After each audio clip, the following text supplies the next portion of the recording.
In the Dragon Ball franchise, there have been a number of events which could be seen as plot holes and inconsistencies. These include moments such as Goku's actions surrounding Fat Buu, and Perfect Cell surviving his head being destroyed, both of which I've covered in previous videos. However, one of the biggest potential plot holes in the series takes place during the later parts of the Buu saga, and more specifically during Vegito's fight against Super Buu with Gohan absorbed. That potential plot hole is, why didn't Vegito simply kill Buu and wish back those he absorbed? Now, as audiences witnessed during this fight, Vegito had the upper hand. Being the fusion of Goku and Vegeta, his power as a Super Saiyan far surpassed Buuhan. Not even being turned into a piece of candy could stop him, as Vegito simply became the world's strongest jawbreaker and kept beating Buu down.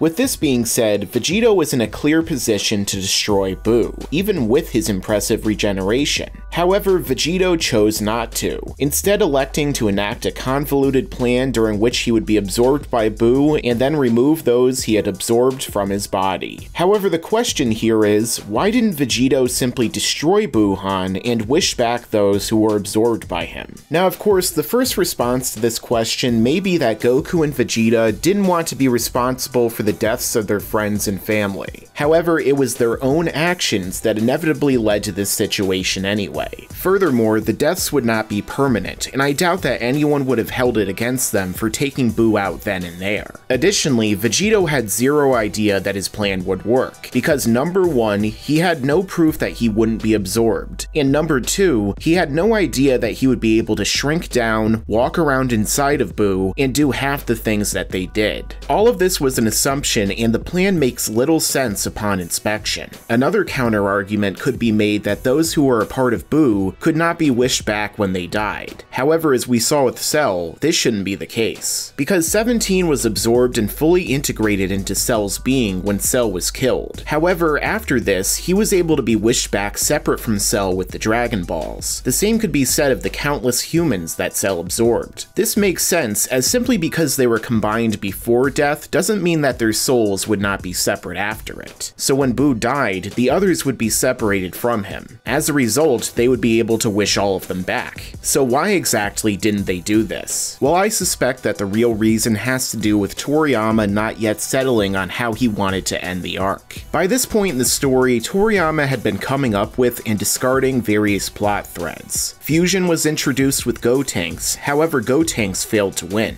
Gohan had his potential unlocked and had Buu on the ropes, yet he also failed. Then, an even better form of fusion was introduced with Patara, but yet again it failed here as Toriyama decided that this would not win the day. As a result, he likely wanted a way to separate Vegito, which he did in a confusing and poorly explained way. Then he created the sequence where Goku and Vegeta removed the characters that Buu had absorbed. This also allowed him to create another final form of Buu who could do battle with Goku in the final climactic fight of the manga. However, realistically, it would have made far more sense for Vegito to obliterate Buu and then wish back those who were absorbed, like what happened with Cell. This would have prevented the Earth from being destroyed, as well as other worlds if we count the filler. Although it would likely mean that Fat Buu would remain dead, but they didn't do much with him in GT or Super, so it wouldn't really be a huge loss. So ultimately, the question is this a plot hole? Well, based upon the evidence, I would have to say that it is. You can make the argument that there is somewhat of an in-universe explanation, but it's flimsy and comes down entirely to headcanon.